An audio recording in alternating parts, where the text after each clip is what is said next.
Buenos días. ¿Cuál es la lectura de los jóvenes, de los problemas del país y de la sociedad salvadoreña? De esto vamos a hablar en República.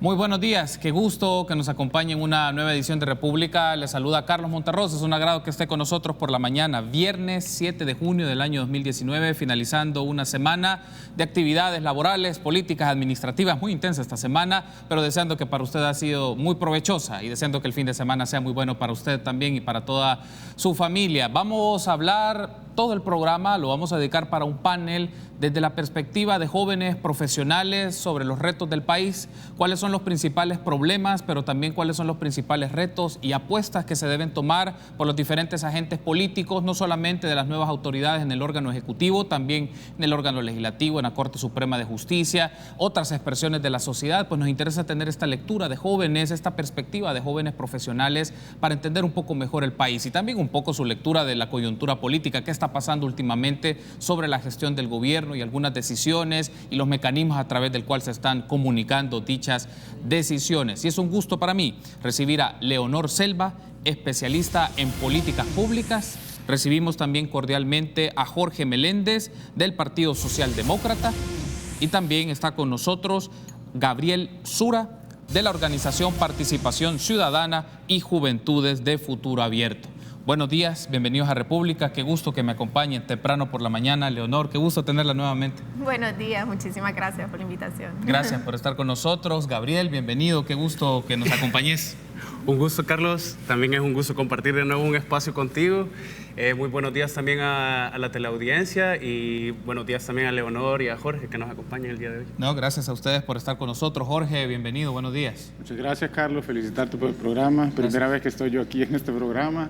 Buenos días también al pueblo salvadoreño y buenos días a los panelistas. No, gracias a ustedes por estar con nosotros. Ya es importante tener estos espacios, tener estas reflexiones y también cómo ustedes están leyendo las circunstancias políticas en nuestro país, cuáles son aquellos retos a nivel económico, a nivel social que se deben de considerar, sobre todo con esta transición que se ha hecho en el nuevo gobierno. Creo que es importante, pero empecemos, si quieren, con una lectura general sobre, podríamos denominar este segmento como el diagnóstico del país. ¿Qué diagnóstico hacen ustedes de la situación de El Salvador? ¿En qué condición se encuentra? ¿Ustedes considerarían que El Salvador, tomando un poco la metáfora del presidente en su primer discurso, es como un niño enfermo? ¿Ustedes piensan que no es así? ¿Ustedes lo ven desde otra perspectiva? Empecemos un poco con eso, Leonor, escucharle.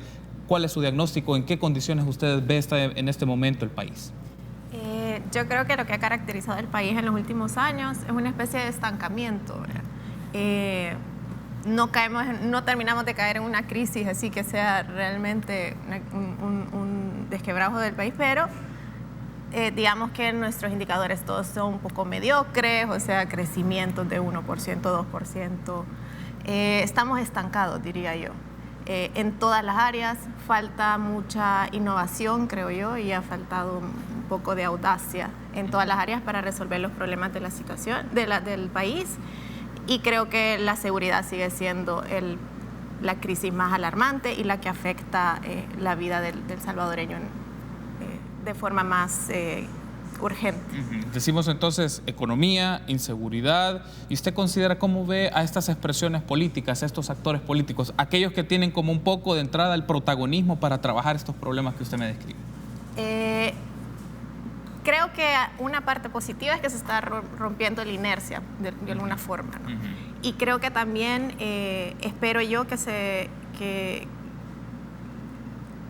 empecemos a trazar metas de largo plazo, que empecemos a pensar en temas de estrategias de país y no solo en resolver problemas de forma mínima o ir gestionando el día a día del país, sino que realmente nos tracemos un rumbo y volvamos a ser un país ambicioso. Yo he hablado con gente un poco mayor y me decía que, por ejemplo, después de los acuerdos de paz, hubo esta década de los 90 en los que de alguna forma se trazaban planes de país de largo plazo, habría esta expectativa de que El Salvador era el motor de Centroamérica y se daban reformas importantes y ambiciosas. Yo quisiera rescatar eso porque creo que se ha perdido.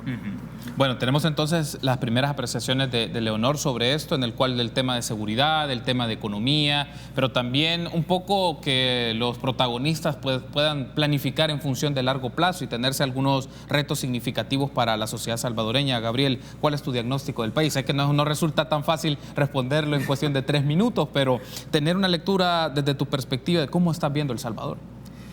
Bueno, Carlos, creo que retomando la analogía del presidente, yo creo que el país ha sido un niño enfermo desde siempre, es decir, desde que se fundó, basado en élites económicas que vienen desde la colonia hasta el día de hoy, donde tenemos una élite política que ha estado enquistada en el poder desde el conflicto armado. Creo que el país... Hay mucha gente que pide que regresemos cuando el país era grande. Yo, al menos dentro del... Tengo 26 años, pero dentro de lo que he leído sobre historia, no recuerdo un momento en el que el país haya sido grande, pese a que mucha gente decía de que nos comparaban con los tigres asiáticos, nos comparaban con países de Asia, pero creo que el país, pese a que tuvo una bonanza económica, pero nunca ha sido ese país en el que muchos viven o creen que han estado viviendo. El país tiene ciertamente muchos retos que tienen o que tienen a su base problemas sumamente estructurales. Claramente el problema de inseguridad tiene problemas estructurales que vienen muchísimo antes desde el conflicto armado. No obstante, se agravió con el conflicto armado. Toda la gente que emigró después del conflicto armado, la gente que retornó después, gracias a las políticas de Estados Unidos, que retornaron al país, y que obviamente este problema de inseguridad se incrementó y que ahora la mayoría de salvadoreños lo está viviendo, sobre todo en las comunidades más empobrecidas. Ciertamente nosotros como jóvenes tenemos demasiados retos, tanto económicos. Creo que se está creando un recurso humano dentro de los jóvenes que se está desaprovechando. Muchos de nuestros jóvenes, tienen las alternativas que, al menos que lo ven los jóvenes que pertenecen a clases económicas bajas y medianas.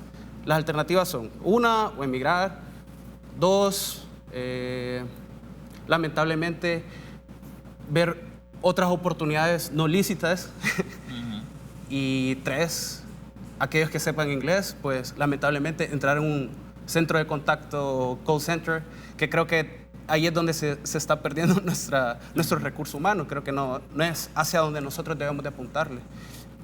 Y ciertamente también hay ciertas dificultades relacionadas con la diversidad sexual. A los jóvenes los están matando por ser jóvenes, pero también los están matando por pertenecer a un sector, en este caso específico, la población LGBTI, también los están matando.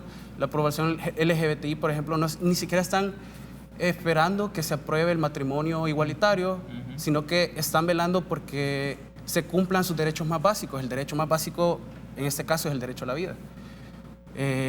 A las niñas, hay niñas que se están suicidando porque han sido violadas sexualmente. Entonces, hay una gama de retos dentro de la juventud y obviamente dentro del país que hay que afrontarlos y que le va a tocar, obviamente, a esta gestión enfrentarlas. Ok, tenemos entonces también tu lectura, incorpora otros elementos, Gabriel, Jorge, de situaciones, grupos y expresiones de la sociedad también excluidas y los retos, y esto me gustaría que lo tomáramos lo tomo aquí, ya hasta tome nota, para los últimos segmentos de cuáles constituyen aquellas acciones de política pública hacia los jóvenes, hacia las juventudes, no solamente es quienes estarán al frente de instituciones como el INJUVE o que van a dedicarse a los programas de juventud, sino cuál es la apuesta hacia los jóvenes, pero lo vamos a ver más adelante. Antes de escucharte, Jorge, ¿cuál es tu diagnóstico del país? ¿Cómo estás observando? ¿Cómo estás leyendo El Salvador? Bueno, yo coincido en la parte histórica. Creo que el Estado salvadoreño o la nación o la figura del Salvador nace en un contexto bastante desigual, con una opresión de un grupo, un sector económico sobre las masas, sobre un sector bastante amplio de la sociedad.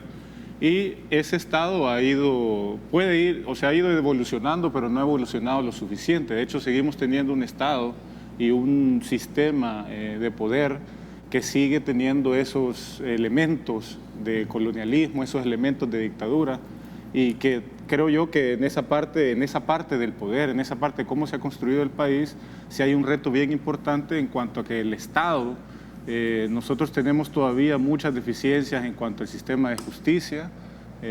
Nadie me dejará mentir, el que no tiene dinero poco puede hacer para defenderse en un sistema judicial.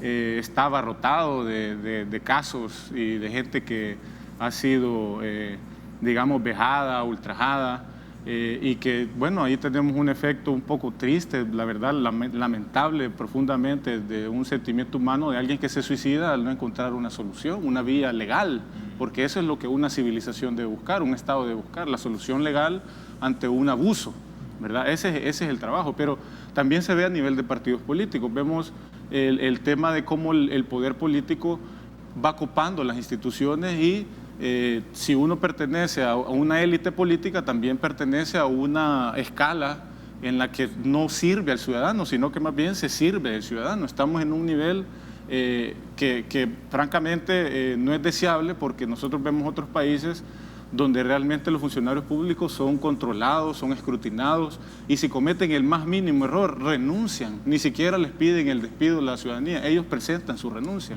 Creo que por ahí sí hay algo que es bien delicado en cuanto a la historia de El Salvador y en cuanto a cómo se maneja el poder.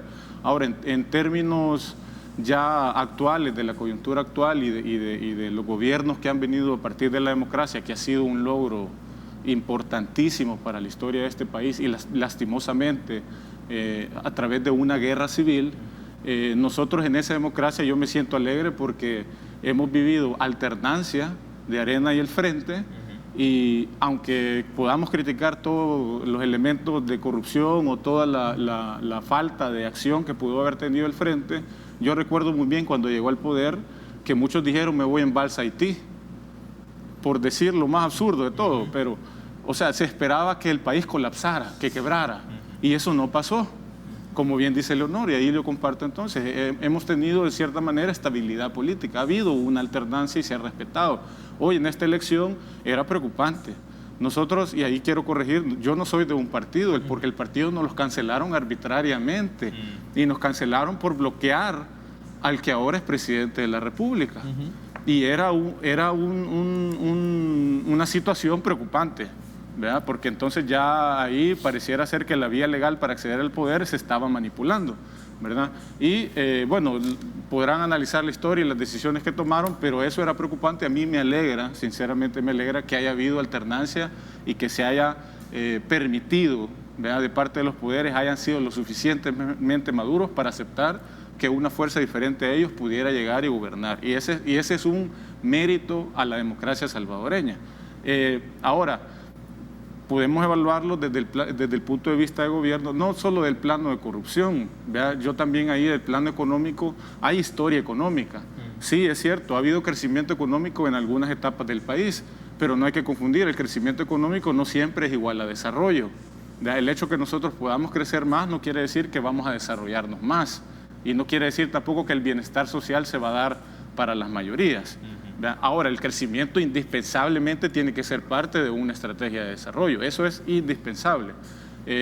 Y mientras seguimos teniendo unos niveles de crecimiento bastante bajos, por lo menos el país no está quebrado. Es decir, maniobra para salir adelante hay. Eso sí lo podemos decir y creo que tenemos que exigirlo, porque nadie puede llegar a decir el país no sirve y está quebrado. Creo que sí hay maniobra para salir adelante. Y los efectos, creo yo que la población los ve, hay un gran sentimiento. Yo veo a la gente cabreada, por decir una palabra, yo la veo cabreada. Y con esto que están haciendo de los despidos, que me parece una forma demasiado arbitraria de hacerlo, pasándose muchas cosas por encima, pero yo veo a la gente con un sentimiento de gusto. ¿Y por qué? Pues porque está cabreada. Si el empleo, ¿qué soluciones de empleo hay? Ahí coincido también con lo que dijeron. ¿Qué soluciones de empleo hay? Sí, claro, si uno va al gobierno gana mucho mejor que si uno va a una empresa privada y tiene muchas más garantías laborales que si sigue en la empresa privada. Entonces, las oportunidades de empleo vienen del espacio público y entonces crea la visión de que los que compiten por el Estado compiten para hacerle un botín.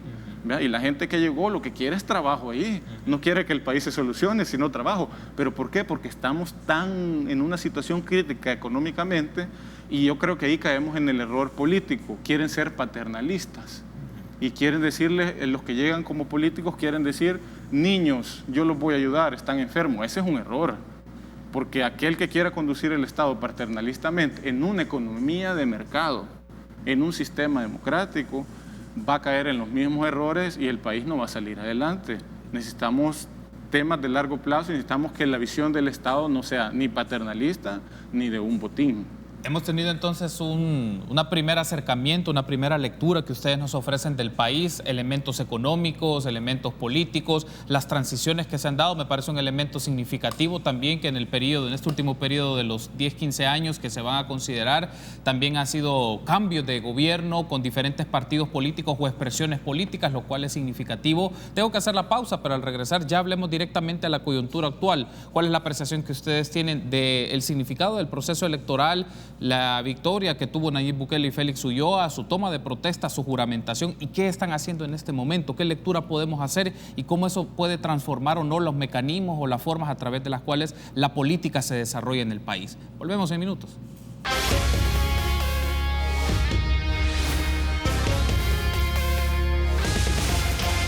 Gracias por continuar junto a nosotros en República. Esta mañana del 7 de junio les ofrecemos un panel para analizar desde la perspectiva de jóvenes profesionales la realidad de nuestro país. Están con nosotros Jorge Meléndez del Movimiento Político Socialdemócrata. También está con nosotros Leonor Selva, especialista en políticas públicas. Y nos acompaña Gabriel Sura de la organización Participación Ciudadana y Juventudes de Futuro Abierto. Tenemos entonces esta lectura. En el primer bloque nos han dado su perspectiva del diagnóstico de país, qué elementos hay que tener en cuenta, pero ahora vamos a uno de los temas que probablemente hasta va a marcar formas de comprender la política en El Salvador, y si El Salvador ha sido una muestra o un caso de estudio de cómo se está dando esto. Con la llegada de Nayib Bukele a la presidencia, uno de los aspectos y una de las frases que puede mencionarse acá, y lo lanzo para provocar y para ver qué reacción tienen ustedes sobre esto, estamos hablando del presidente millennial, uno de los primeros presidentes millennial en América Latina. ¿Podríamos ver esta categoría para describir este fenómeno, esta forma a través de la cual llega Nayib Bukele a la presidencia y un poco las primeras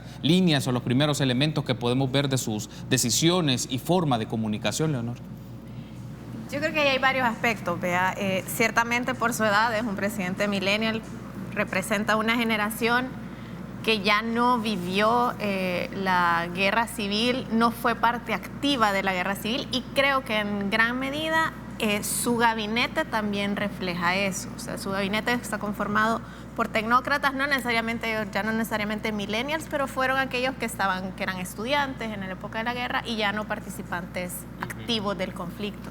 Creo que eso sí lo hace un presidente que representa una nueva generación. Sobre las herramientas que él usa y el tema comunicacional, creo que ahí él es un comunicador muy hábil. Tampoco es el primero. O sea, el presidente Trump en Estados Unidos tiene exactamente el mismo mecanismo de comunicación y él no es un millennial, ¿verdad? Creo que ahorita el país también hay que poner todo en balance. O sea, el presidente es muy hábil y tiene eso como su estructura central, la comunicación directa con la población, como le llama, que es la población que tiene acceso a Internet, que eso también es una aclaratoria que hay que hacer. O sea, que en El Salvador todavía la cobertura de Internet y la cobertura de redes sociales es baja respecto a toda la población, entonces él está hablando con un segmento. Pero es un mecanismo efectivo de hablar directamente con ellos. Pero creo que tampoco es un monopolio que él tiene. O sea, tiene un monopolio en el sentido de que creo que los otros actores políticos siguen enfrascados en una comunicación bastante formalista, y sobre todo creo que es en la sustancia de los mensajes donde hay un gran desfase. O sea, la herramienta ahí está y la herramienta está para todo, y algunos la usan para sátira, otros para comunicación política. Pero creo que es un poquito más profundo, es la sustancia, la cercanía y esa identificación con el usuario que sí lo caracteriza a él, versus las otras opciones políticas que hay. Bueno, entonces tenemos este primer elemento interesante de hacer la distinción de dónde proviene como una manifestación de una generación que no fue parte activa, utilizando las palabras de Leonor, del conflicto armado como tal, pero Gabriel ya utiliza también otras plataformas y otras maneras de cómo comunicarse y cómo interactuar, y lo hemos estado viendo en los últimos días. Ya vamos a utilizar algunos tweets, algunos elementos de referencia y también unas declaraciones de Álvaro Artiga, pero antes de escucharte sobre esto, Gabriel, ¿qué significa para El Salvador y qué significa para la sociedad salvadoreña una perspectiva de un presidente y también una lógica de su equipo y de pensamiento que proviene de una generación distinta a la que estuvo en el ejercicio de gobierno los últimos 25, 30 años atrás? Bueno, tal como decía Leonor, coincido completamente. Es decir, Nayib, si no estoy mal, nació en el 81, eso lo hace entrar dentro de la categoría de los millennials, que los millennials son los que van del rango del año del 81 hasta el 95. Entonces, de hecho, sí entra dentro de esa categoría. Nayib sí es un presidente millennial. Y los que estamos acá, al menos en esta mesa, somos parte de esa generación. Yo nací en el 93, entonces estoy dentro de esa generación. De hecho, yo nací después de los acuerdos de paz. Y ciertamente la gente, bueno, Nayib ha sido, creo que es sumamente estratégico, porque desde que él llegó a Nuevo Cuscatlán, empezó a crear una semilla también dentro de la generación, no solo dentro de la generación de los millennials, sino también dentro de la generación que le siguen a los millennials, es decir, la generación Z, la gente que nació del 95 al 2010. Es decir, Nayib ha sido sumamente estratégico al generar y sembrar esta semilla dentro de aquellos jóvenes que iban a votar en las elecciones de ese año.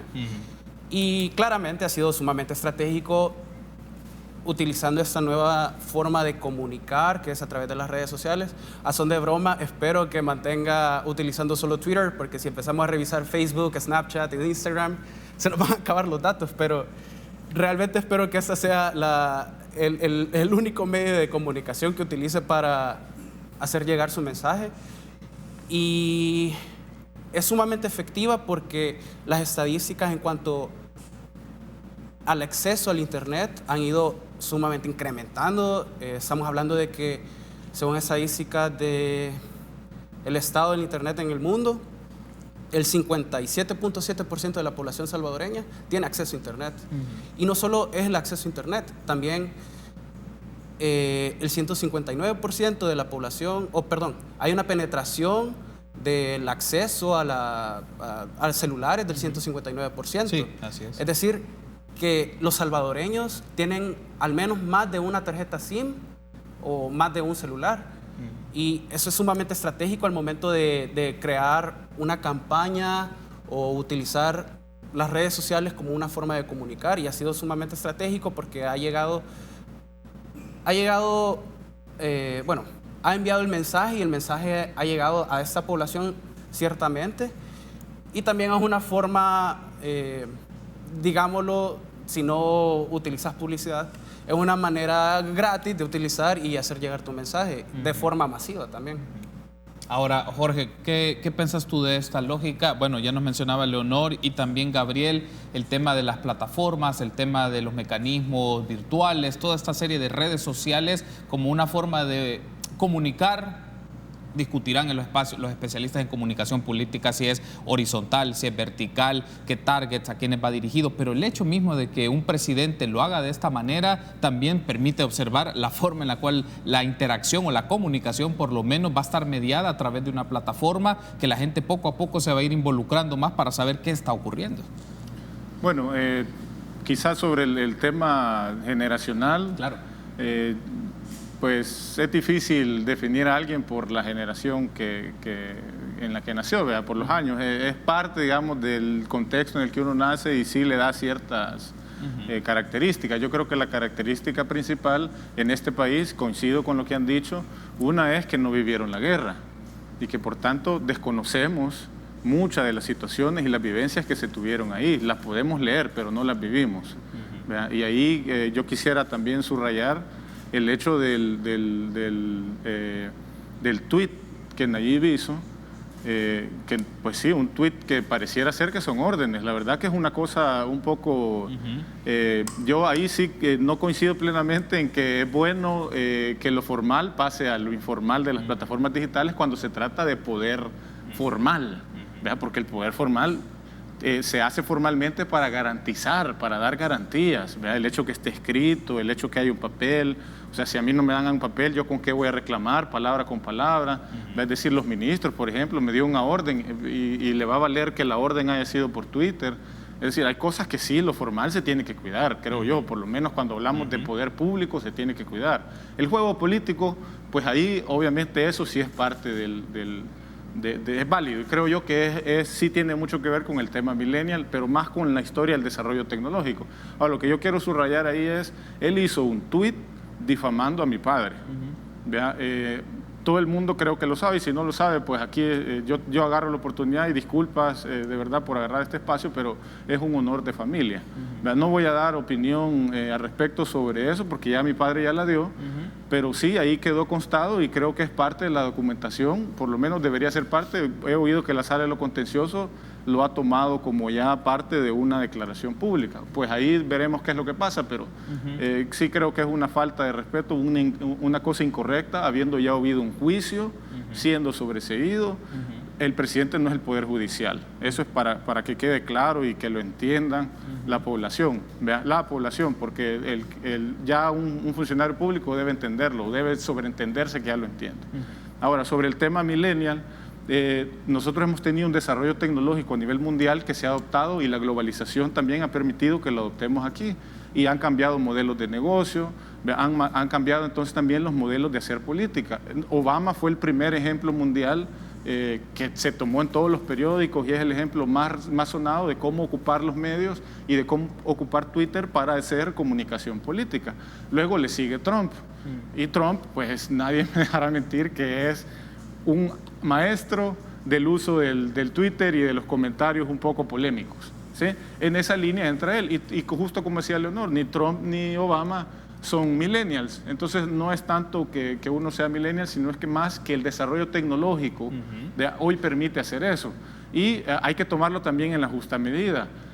Antes uno se comunicaba a través de los medios de comunicación. Los medios de comunicación, queramos o no, son empresas, y las empresas tienen intereses. Y hay muchas empresas en este país de medios de comunicación que tienen una agenda política.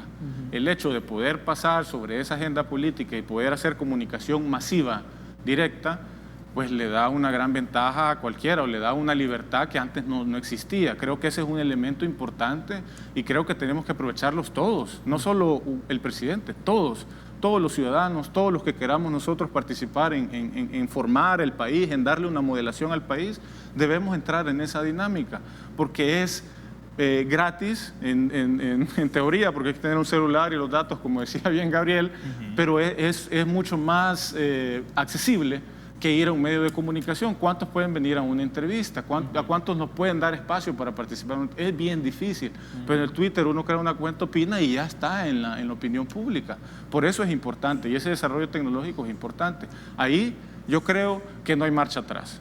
No hay marcha atrás. Y de hecho, ojalá se vengan más iniciativas, ojalá tengamos más plataformas, más interacción, que nos metamos a Snapchat los que puedan Snapchat, que se metan a Instagram los que puedan Instagram, que en Facebook sigan ahí, porque entre más espacios hay para discutir, mejores para la democracia. Ahora, claro, hemos caído todo tiene sus luces y sus sombras. Y en el tema de la información dentro de esas plataformas es un tema bien delicado, ¿sí? Porque ya es cultura política. Es decir, nosotros tenemos unas grandes deficiencias en educación, tenemos una gran deficiencia en cultura política. Aquí hasta hace poco, pues sí, se pegaban tiros. Hoy en estas campañas se agarraron a puñetazos. ¿Vean? Hoy no sé qué va a pasar, porque hay un sentimiento un poco de crispación y de conflicto. No sé hacia qué vamos, pareciera que seguimos en campaña, y eso es preocupante. Y entonces hay que tener cultura política, hay que tener cultura democrática, y la desinformación no abona. Siempre va a existir. Yo lo que creo es que siempre va a existir. Ahora, lo que tenemos que tener es discernimiento y capacidad, ¿verdad?, de buscar información confiable. Y eso a nadie se le va a quitar. Por ejemplo, los medios de comunicación y a los periodistas creo que son los primeros que deben ponerse al frente.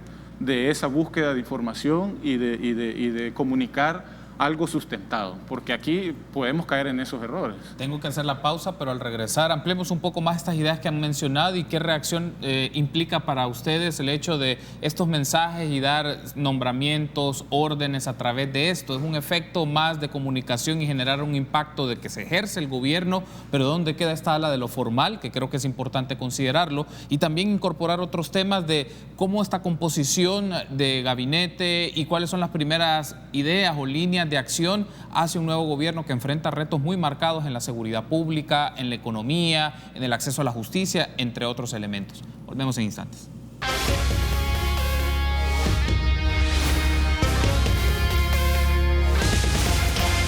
Gracias por continuar junto a nosotros en República. Esta mañana les ofrecemos un panel de análisis desde la perspectiva de 3 jóvenes profesionales sobre los retos que tiene el país en esta coyuntura política. Y uno de los asuntos que nos interesa también considerar en este segmento es cuál es la lectura que se tiene de las primeras decisiones, acciones que está tomando el nuevo gobierno, pero a la vez qué retos enfrenta desde las competencias y atribuciones que tiene el órgano ejecutivo y lo que significará vincularse con la Asamblea Legislativa, las decisiones del órgano judicial. Y entonces eso creo que es importante, y la manera en cómo lo está comunicando el presidente Nayib Bukele. Para eso vamos a aprovechar unas declaraciones que nos brindó el politólogo Álvaro Artiga. Al inicio de esta semana tuvimos un panel de análisis y él nos dio una apreciación de cómo está viendo la forma en cómo comunica y las implicaciones que esto puede tener a la relación con los ciudadanos, pero también la interpretación de la manera de comunicar del presidente Nayib Bukele. Veamos.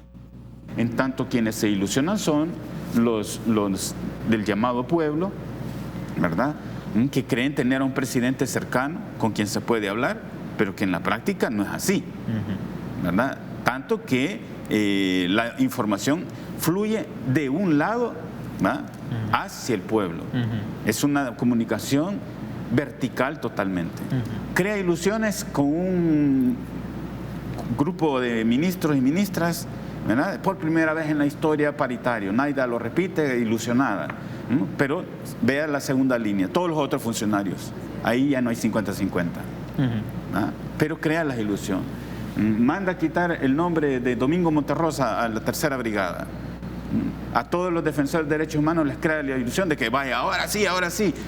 Y va neutralizando a todos aquellos que posiblemente le podrían hacer crítica con la ilusión.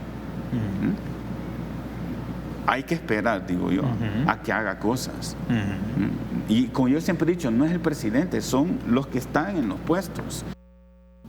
Bien, ahí teníamos entonces las declaraciones de Álvaro Artiga. Él utiliza una palabra, Leonor, como ilusiones. En el contexto de ese panel, él mencionaba que el presidente está presentando, ofreciendo como ilusiones que le permite hacer un gancho, una conexión con grupos que en principio pueden ser críticos o que pueden convertirse en opositores en función de los temas o las agendas que tienen. ¿Usted comparte un poco esta idea que a través de la forma que se ha comunicado puede ser un gancho de ofrecer ciertos asuntos, pero que en la praxis implementar políticas, tomar decisiones, significa la participación y el protagonismo de otras personas que están en el Ejecutivo, ministros, viceministros, y esa cadena que está de mando dentro de los ministerios? A ver, sí, por un lado, por supuesto, la comunicación política es una comunicación controlada, y las redes sociales generan una percepción de cercanía que es selectiva, ¿verdad? Porque sí, cualquiera me puede responder un tuit, yo elijo a qué tweets respondo, a cuáles no. No es una comunicación directa como una entrevista en vivo, por ejemplo. Sí. Y creo que eso sí hay que marcarlo. En una entrevista en vivo usted interactúa y está sujeto, está más vulnerable. Eso es una comunicación controlada. Y claro, es una comunicación donde yo sobresalto lo que yo quiero que sobresalte y me guardo lo que no. Pero creo que aquí hay mucho miedo a la figura del presidente y cómo es esta herramienta, pero yo de nuevo subrayo, la herramienta está ahí para todos y para que todos la usemos y la interpretemos para interactuar con el poder efectivamente. Por ejemplo, yo sí he visto ciertos como esbozos de que la herramienta sí se puede usar también para influir en el poder. Por ejemplo, sí hay decisiones, al menos 2 o 3 decisiones que las ha revertido.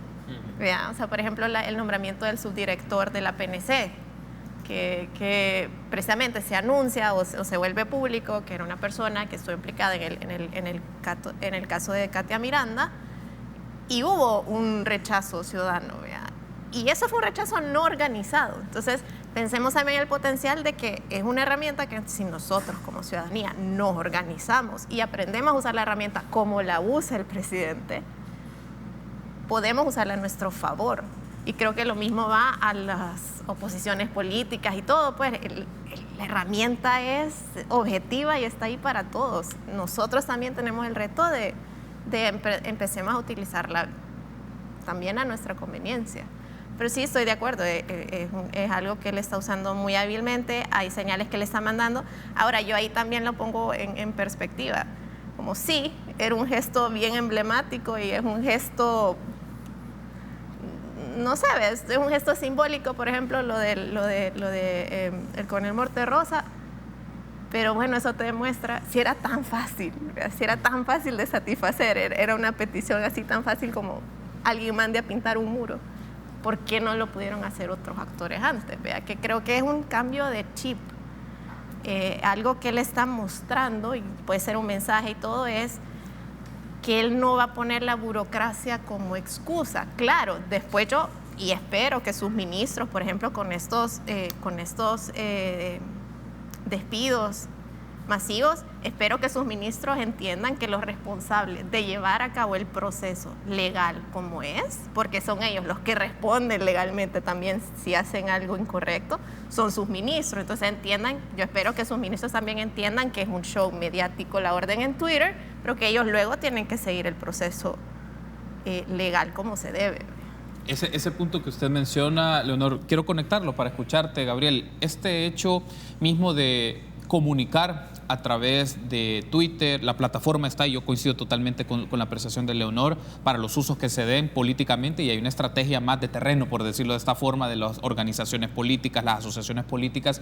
A lo que quiero llegar y consultarte es esto que el presidente a través de Twitter emita órdenes, y la palabra se ordena a sus ministros, o esto de mencionar que se despide a tal persona por el vínculo tal, lo que se ha conocido en esta semana. ¿Cómo lo ves? ¿Comunicación política o puede existir alternativas aplicando, como menciona Leonor, el debido proceso de todos estos casos que seguramente, pues si se sustentan y argumentan, como se ha visto y se ha discutido, de nepotismo, pues evidentemente ahí se tendrá que aplicar el marco legal, pero ¿qué pasa en los casos que no? El asunto es, el hecho de comunicarlo de esta forma puede provocar una exacerbación de aspectos que tal vez por las características y lo que implica ser jefe de Estado es llamar un poco a la calma y construir un poco las condiciones políticas en esta nueva etapa de El Salvador. Al menos yo creería que deberían de usarse las dos formas, es decir, la vía formal y obviamente utilizar las redes sociales. Creo que no tendría nada de malo. Ahora solo habría que verificar si realmente está utilizando la vía formal. Creo que hasta el momento, pues, pero ¿sabes qué pasa? Algo curioso. Yo creo que hasta el momento, yo al menos no recuerdo que haya habido un funcionario al que se le ha hecho tanto escrutinio como al presidente que está en funciones en este momento. Yo no recuerdo que, al menos a Funes, recuerdo que sí le estuvieron preguntando por dónde estaba el plan quinquenal o cuándo lo iba a publicar, pero no le estuvieron preguntando cuándo va a poner el gabinete, ¿verdad? A Sánchez Serén tampoco, pero creo que en parte es positivo y en parte también juega una parte negativa para Nayib el hecho de que exista tanto escrutinio y que exista tanta crítica hacia él. Es positivo en el hecho de que, bueno, la ciudadanía se está expresando, que también él está tomando en cuenta, bueno, las opiniones de la gente. Bueno, Leonor ya lo decía, tuvo que destituir a una persona relacionada con el caso de Katia Miranda. Y ahora, ¿qué tanto va a tomar él en cuenta la opinión pública? Habría que ver. Habría que ver también si realmente está utilizando los aspectos formales. No sé, por dar un ejemplo, se me viene a la mente lo del puente que se quiere hacer en este momento en San Isidro. no sé, uno se pone a pensar si va a seguir, por ejemplo, las vías de licitación, al tener en cuenta que, bueno, es un puente Bailey, si realmente necesita un proceso de licitación, porque un puente Bailey, bueno, yo le consulté a mi papá, que de hecho es ingeniero, y le pregunté a él qué proceso se sigue. Es decir, él me dice, bueno, los estadounidenses los instalaban de una forma en 5 días, entonces no es necesario que exista todo un proceso de estudio de suelos y todo eso. Entonces realmente, por ejemplo, habría que ver si realmente se van a seguir creería que sí, es decir, al ser un presidente que toman tanto en cuenta la opinión pública, no creo que caiga en el error de dar, por ejemplo, ese tipo de licitaciones a empresas relacionadas con su círculo. Es decir, yo creo que habrá que seguirle la pista hasta el momento. Nayib solo tiene, bueno, menos de una semana en el cargo. Habrá que ver, y también habrá que ver, tengo entendido que también ha ordenado a su gabinete que entreguen la carta de renuncia. Creo que eso también es sumamente positivo, porque entonces quiere decir de que los va a estar evaluando constantemente. Solo esperaría que no haya un cambio continuo de ministros, porque entonces sí demostraría un poco de inestabilidad. Y bueno, nada, yo realmente espero que siga las 2 vías. Creo que por el momento no habría ninguna forma más que vía acceso a la IEP solicitar si realmente está siguiendo los procedimientos formales o preguntarle vía Twitter, o sea. Bueno, ya que están los 2 mecanismos, las 2 modalidades, también, como mencionaba Leonor, la plataforma lo permite para esos usos, claro, y la búsqueda de esa interacción. ¿Qué opinas tú sobre esto, Jorge? El hecho no solo de la comunicación a través de Twitter de ciertas decisiones, me lleva hacia la conexión los contrastes que se deben hacer ya con el aspecto más formal, es decir, decretos ejecutivos, acuerdos ejecutivos, porque es la manera en la práctica de cómo se mueve el Estado y las organizaciones del Estado. ¿Qué implica eso? Y también escucharte sobre esta composición del gabinete, estos nombramientos, estas personas. Luego escucharé en los siguientes segmentos la apreciación de Leonor y también de Gabriel, pero escucharte a ti sobre ello. Bueno, yo creo que el uso de la herramienta es lo más positivo que puede haber, porque abre la opinión, abre la crítica. Creo yo que estamos en es una herramienta que permite más discusión, abona, yo siento que abona. Ahora, el problema es distinguir entre una persona ciudadano normal, común y corriente, y un funcionario. Distinguir entre una persona que va como candidato a una campaña y distinguir a alguien que ya ejerce una responsabilidad pública. Eso creo que es bien importante y creo que sí hay que llamar a la seriedad en cuanto a eso. Ahora, yo lo que entiendo es que siguen en campaña y que le están apostando a una campaña de 2021. Eso se lee y creo que está evidente, ¿verdad? Siguen en ese tema y creo que ahí hay unas discusiones un poco de estrategia que yo sí no compartiría del todo, no porque no les pueda dar resultados, sino porque le puede hacer daño al país. Yo entiendo que se quieran desmarcar de Arena y el Frente, que se quieran desmarcar de las fuerzas políticas y que planteen nosotros, el pueblo, ustedes los enemigos. Ahora, la democracia no es así. La democracia es la expresión de todos los intereses y de hecho incluso el respeto a las minorías. Entonces, pues sí, nos guste o no, hay una institucionalidad que respetar y hay que entenderse. Y hay que entenderse, máxime cuando uno asume una responsabilidad de jefe de Estado. Eso es un llamado a la seriedad que creo yo todos debemos tener. Hay que ser críticos. Ahora, hay que también poner en su justa medida Twitter. En el país, pues no todos tienen acceso a Twitter y no todos tienen acceso a un teléfono con datos constantemente y todo. Siempre se necesita una comunicación y siempre se necesita también llegar a otros sectores que no se van a llegar a través de eso. Eso siempre va a estar dentro del ambiente y creo que también no va a sustituir el hecho de que nos reunamos siempre en persona, con amigos, ¿verdad? Todo eso es importante y la ciudadanía tiene que siempre estar metiéndose en esos temas. No es negativo para nada que haya más cultura política, ¿verdad? Porque yo recuerdo o he tenido siempre esta experiencia que uno puede hablar de fútbol, pero cuando habla de política, cuando está con los amigos, ¿verdad? Ahí se acaba la conversación porque yo no quiero meterme en problemas. Pero eso es parte de la cultura política, tenemos que estar dispuestos a eso. Twitter nos permite un poco sentirnos, ¿verdad?, como separados de nosotros mismos. Es decir, yo publico y no soy yo hablándote directamente, entonces puedo poner comentarios que incluso no me hacen sentir, hasta incluso no me hacen sentir responsable. ¿verdad? Y lo puedo poner ahí y me vale. Entonces, creo yo que el tema de la cultura política también tiene que llegar a los ámbitos físicos, personales. Eso se tiene que dar. Eso es positivo para el país. Ahora, yo creo, en el plano de los pronunciamientos que han hecho, en la cuestión de Monterrosa, por ejemplo, yo ahí sí no coincido del todo, porque y no voy a defender al Frente, pero lo voy a poner en su justa dimensión. Durante el gobierno del Frente se beatificó a Monseñor Romero. Y hoy es un santo. Eso fue un golpe, o por lo menos fue una decisión bastante audaz.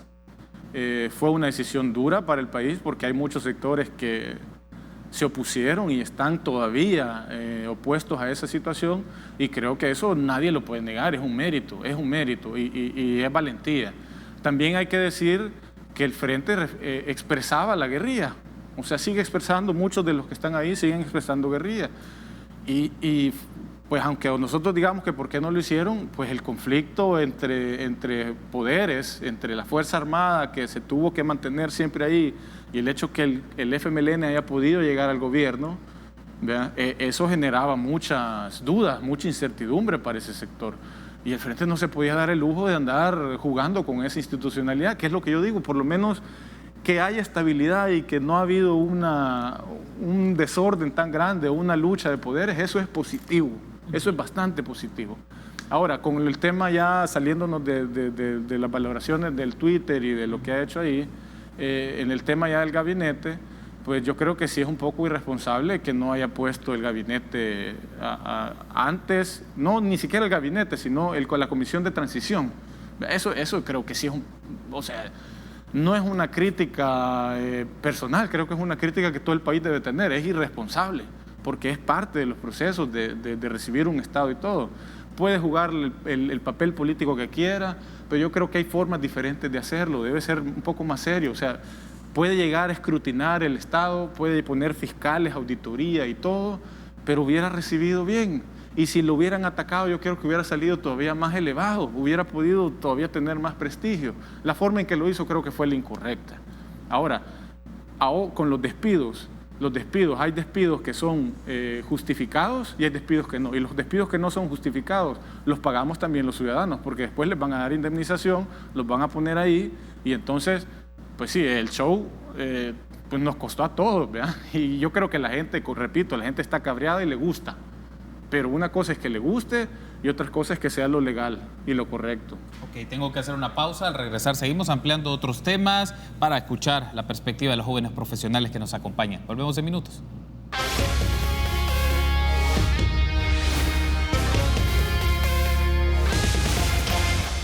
Gracias por continuar junto a nosotros en República. Seguimos platicando con los jóvenes que nos acompañan esta mañana. Ahora incorporamos y escuchar sobre esto, Leonor, es cómo están los otros actores políticos. Uno de los casos también es cómo Arena, el FMLN, los grupos económicos, los grupos sociales y culturales, en qué circunstancias podemos analizarlos con esta coyuntura. Esa es una de las cosas, sobre todo el caso del FMLN es uno de los grupos que tal vez ha salido más golpeado, no solo a nivel electoral, a nivel político, a nivel de imagen, también la oposición. Arena ha estado en esas circunstancias, ambos se vuelven ahora oposición para esto, pero ¿cómo leer esas expresiones, esos actores políticos en este cambio, en esta etapa distinta?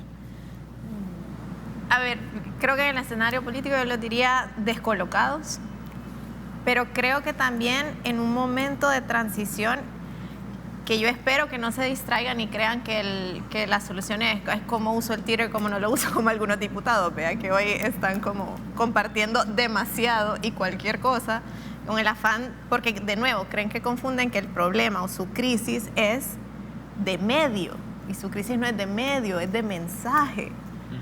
O sea, tanto el Frente tiene que reagruparse y pensar qué pasó, qué hicimos mal, y sobre todo qué representan ahora, que ya no representan el ideal de una izquierda de la guerra civil. Ahora que tienen que hablar con una generación que incluso porque nuestro sistema educativo no lo permite, no estamos educados e informados sobre el conflicto. Tienen que repensar qué representa la nueva izquierda, y Arena exactamente igual. qué tipo de derecha representan ahora. ¿Cómo pueden representar a una derecha que no sea sectorial? O sea, que no represente a un sector aislado de la población, sino a una masa. Yo creo que en realidad ellos están buscando como soluciones bastante cosméticas a algo que ellos lo que necesitan es reagrupar y revisar su ideario, su ideología, porque sí creo que las ideologías son necesarias. O sea, claro. Esto que dicen como que el problema del país son las ideologías, no, mentira. O sea, tu ideario son tus principios y tus valores y lo que guía tu actuar. Todos lo tenemos, todos tenemos uno. Y creo que necesitan revisarlo, y si no hacen esa tarea que es muy a conciencia, cualquier otra cosa cosmética es gestionar una crisis nada más. Creo que sería un error solo estar pensando en el 2021, porque creo que el problema es más de sustancia. Y luego empezar a ver si los funcionarios, sobre todo por ejemplo en la Asamblea Legislativa, que es ahora donde ellos tienen representación, si están viviendo a la altura de las exigencias ciudadanas y si el ciudadano se siente realmente representado por ellos, porque viene otra segunda evaluación en el 2021 donde pueden perder más espacio político. Ahora, incorporemos un elemento que está en los últimos días en discusión, Gabriel, y quiero pedir la producción nos puede poner en pantalla un tuit de unas declaraciones que brindó Norma Guevara en este espacio, porque generó reacciones de diferentes tipos. Tenemos las declaraciones, perdón, corrijo, no es un tuit, es un BTR, es decir, ahí tenemos el audio de las declaraciones que nos brindó Norma Guevara sobre uno de los asuntos, cómo sale el FMLN y las implicaciones que ha tenido una estructura de familiares de funcionarios públicos en diferentes instituciones del gobierno. Escuchemos.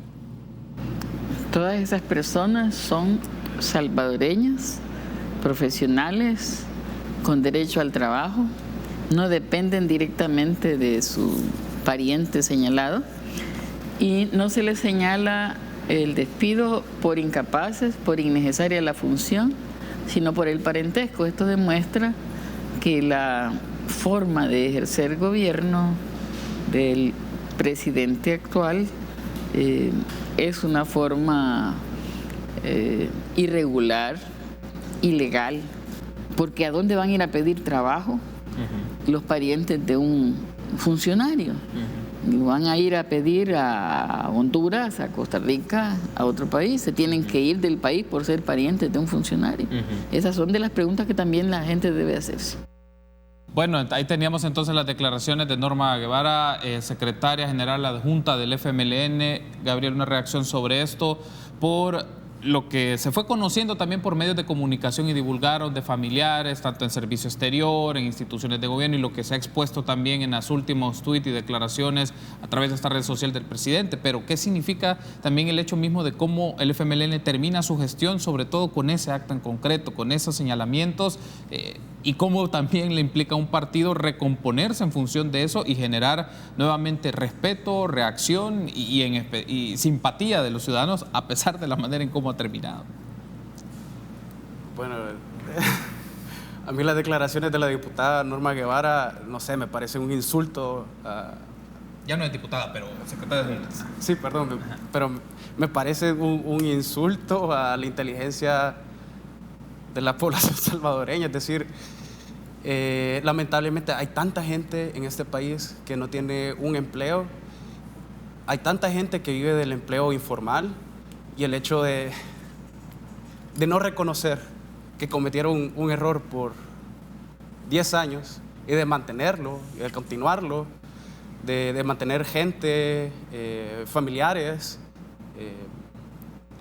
utilizar el nepotismo como una práctica dentro del Ejecutivo y en diferentes instancias gubernamentales, realmente me parece un insulto que no puedan reconocer ese hecho ante las pruebas de lo que cometieron. Bueno, en un inicio de la entrevista te decía, lamentablemente los jóvenes, sobre todo los jóvenes que carecen de recursos económicos, o sea, realmente cuando yo personalmente entré en una crisis, bueno, yo ya tengo 26 años y ¿qué voy a hacer? Creo que, o sea, como jóvenes todos enfrentamos esta crisis de edad en la que realmente nos preguntamos, bueno, ya salí de la U, ¿y ahora qué me toca? Entonces, yo tengo bastantes amigos que son profesionales, que se han visto en la necesidad de entrar dentro de un call center porque realmente el país no ofrece las oportunidades laborales. Tenemos a doctores, tenemos abogados trabajando en call centers y no quiero decir que la industria de los centros de contacto sea malo, o sea, realmente ofrecen una oportunidad, pero no creo que debería de ser la adecuada. Y creo que la gente, al menos los que nos identificamos como dentro de la izquierda, carecemos de un referente, al menos aquí en el país, y creo que también en la región, me atrevería a decir, de realmente un referente de izquierda en el que veamos un liderazgo. Y yo creo que, bueno, dentro de la izquierda hay bastantes jóvenes que se están organizando. Tengo entendido que hay todo un colectivo que está tratando de organizar un nuevo partido. No lo sé, espero que realmente llegue a suceder porque realmente creo que es necesario que existan nuevas alternativas.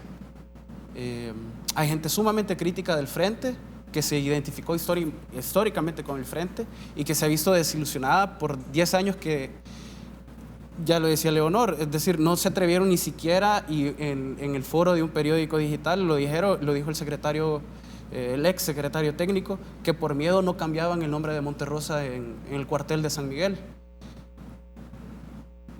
Y al menos cambiar ese nombre en el cuartel de San Miguel para las víctimas del Mozote, eso representa demasiado. El hecho de estar viendo ese nombre ahí reflejado, que se le venere, o sea, realmente representa y es un símbolo de un cambio que esperemos que beneficie sobre todo a las víctimas del conflicto armado. Ahora, realmente, bueno, con respecto a los demás actores, el 2021 realmente va a ser una prueba de fuego. El Frente tuvo una pérdida de diputados en las pasadas elecciones y la pérdida de la presidencia también representa un golpe duro. El hecho de estos cambios que está realizando Nayib, sobre todo el hecho de cambiar el nombre de Monterrosa, también es una bofetada al Frente porque lo pudieron haber hecho y no lo hicieron. Algo tan sencillo como publicar un tweet. En cuanto a Arena, los últimos días vimos que realmente Arena todavía tiene un conflicto interno que no lo han sabido manejar después de las internas que llevaron a elegir al candidato presidencial. Arena está totalmente dividida. Yo creo que hasta que no encuentren realmente un presidente Arena como tal, o sea, por el momento no tienen dónde ir, no tienen rumbo. En cuanto a la sociedad civil, quiero separar la sociedad civil porque yo creo que la sociedad civil en este periodo puede ser sumamente clave. Creo que la sociedad civil también ha mantenido un lenguaje bien tóxico y una relación bien tóxica con el pasado gobierno. Yo creo que también, es decir, la sociedad civil también tiene que entrar en una manera de autocrítica, y mantener un balance entre mantenerse críticos del poder, pero también ser un actor que genere propuestas y que de alguna forma también pueda ser un compañero más del gobierno, pero también generar esta crítica continua y constante. Hay que mantener ese balance. Tengo que hacer la pausa. Al regresar te escucho sobre esto, Jorge, y también plantear un elemento. ¿Cuál es la agenda en materia de juventudes del nuevo gobierno para ustedes? Escucharles en concreto sobre eso, cuáles son aquellos temas principales, proyectos, programas de política pública hacia las juventudes desde su perspectiva. Volvemos en minutos.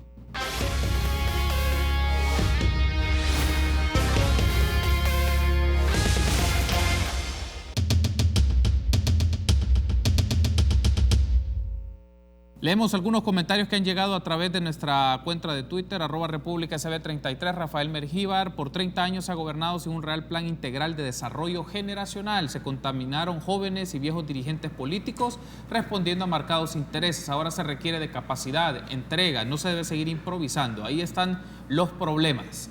Rafael Hernández Cisneros: el uso de las redes sociales no es exclusivo de las nuevas generaciones, es cuestión de estilo. Así como Nayib Bukele, Donald Trump utiliza bastante Twitter, Messenger, Facebook, es un estilo que caracteriza la forma de gobernar de Trump y Bukele. Oscar López, la era política mesozoica de ambos partidos, Arena Oficial y FMLN, debe llegar a su fin. Es tiempo de reclutar nuevos elementos con nuevas ideas y proyectos políticos. José Portillo, el escrutinio actual es producto de la evolución de las redes sociales.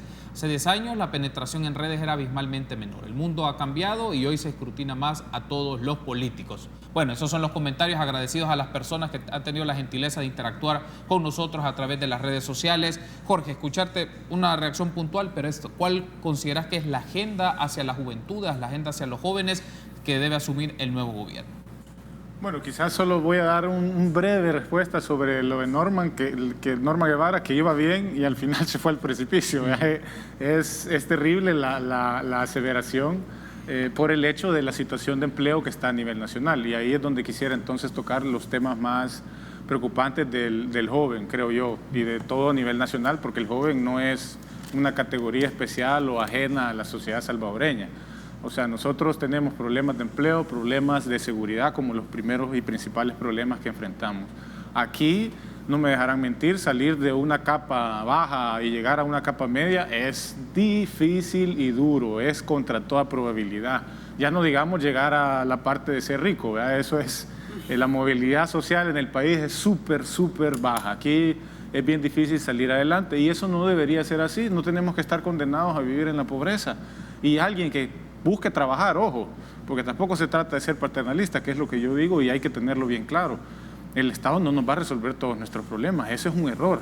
El que busque trabajar, el que quiera ser honrado, el que pertenezca a la clase trabajadora como muchos lo somos, tiene que tener las oportunidades, pero las oportunidades primero se construyen porque haya realmente búsqueda de soluciones a partir del Estado y se garantice lo más mínimo. Eso sí es importante, que se garantice lo más mínimo. Crisis como Venezuela, crisis como Nicaragua, son crisis que afectan directamente a la población en temas de empleo y que ahí se ve claro que si no hay estabilidad política se puede caer en graves situaciones para el beneficio social, para lo que buscamos y anhelamos, que es el empleo, que es seguridad. Eso es bien importante. La estabilidad política es clave a la hora de garantizar empleos. Pero yo ahí sí también quisiera señalar que a mí me parece bien que haya call center. Yo creo que es y hay que ser justos, a mí me parece que eso fue una apuesta de Arena, en los gobiernos de Arena, y creo que fue un logro exitoso, porque un joven en un call center gana mucho mejor que si se va a trabajar al súper, de bolsa o de lo que sea, sin juzgar a los súper, obviamente, pero pues sí, ¿quién no quisiera entrar a call center? El problema es que ¿cómo aprendes inglés? En la escuela no te enseñan inglés. Tienes que ir a un colegio privado y si vas al colegio privado y te enseñan inglés, es un inglés que deja mucho que desear en muchos casos, a no ser que sea la escuela americana o que sea la británica, que obviamente ¿cuántos tienen acceso a ese tipo de educación? Entonces, ¿por qué vamos a negarle la educación de inglés a la mayoría de la población si ya es claro a nivel de empleo que es una oportunidad segura de aumentar tus ingresos? Hay que apostarle a nivel educativo a darle herramientas a los jóvenes, y la educación también es diferente, aunque sí yo coincido, no es garantía de nada, pero es diferente que seas bachiller a que seas título universitario. Okay. Ahora, título universitario de la Nacional, discúlpeme, yo ahí quisiera hacer también un escrutinio. Yo revisé la carrera de sistemas informáticos, por dar solo un ejemplo, y esa carrera, el pensum de la carrera de sistemas informáticos, pues hoy se habla de inteligencia artificial. Estamos hablando de desarrollo web, de desarrollo Android. Cualquier salvadoreño puede poner una plataforma similar a la que hoy todos llamamos Twitter. Okay. Pero ¿qué capacidades tiene al salir de la universidad? ¿Lo puede hacer? Ya mencionaba entonces Jorge el tema de educación y empleo. Leonor, para usted la agenda de juventudes para el nuevo gobierno, ¿por dónde pasa? La verdad que estoy de acuerdo con Jorge. Yo no soy muy partidaria de una agenda de juventudes, menos entendida como ferias o mucho se le da que a la cultura porque hagamos festivales y cosas. Es una agenda de juventud. O sea, agenda de juventud es desarrollo humano. Entonces, para mí es educación, que es el gran igualador. Es cierto, no hay garantía, pero se ha considerado que los países que invierten en educación sacan adelante a su población, porque le da herramientas para él valerse de sí mismo y no para estar dependiendo de programas asistencialistas para la vida. Entonces, una agenda de educación que esté apegada a la demanda que haya de trabajos y traer trabajos masificados. Y segundo, creo que la seguridad. O sea, nuestros jóvenes no pueden hacer nada, no pueden estudiar, no pueden buscar trabajo, no pueden nada si su vida no está asegurada. Gabriel, cerraría contigo. ¿Cuáles son las apuestas de nuevo gobierno hacia las juventudes? Bueno, de hecho, si tú revisas el plan Cuscatlán, que por el momento, o sea, solo sirvió para la campaña, pero realmente espero que exista todo un plan quinquenal que pueda desarrollar indicadores, porcentajes, logros y metas. Creo que sería súper importante. Por el momento el plan Cuscatlán es como el referente que se tiene, y en el tema de juventud he visto que tienen 9 ejes que realmente van apegados a lo que la Ley General de Juventud en el artículo 33 dice. El artículo 33 está dividido en 7 ejes que de hecho el INJUVE creó sus subdirecciones con base en el artículo 33 de la Ley General de Juventud, y de hecho el plan Cuscatlán va en línea con la Ley General de Juventud. Yo realmente lo que espero es que al INJUVE, de hecho una de las apuestas en el plan Cuscatlán es que se cree el INJUVE pase a ser un ministerio de la juventud. Eso sería sumamente positivo. Realmente espero que quien llegue a ocupar esta cartera del Estado sea realmente una persona capaz y que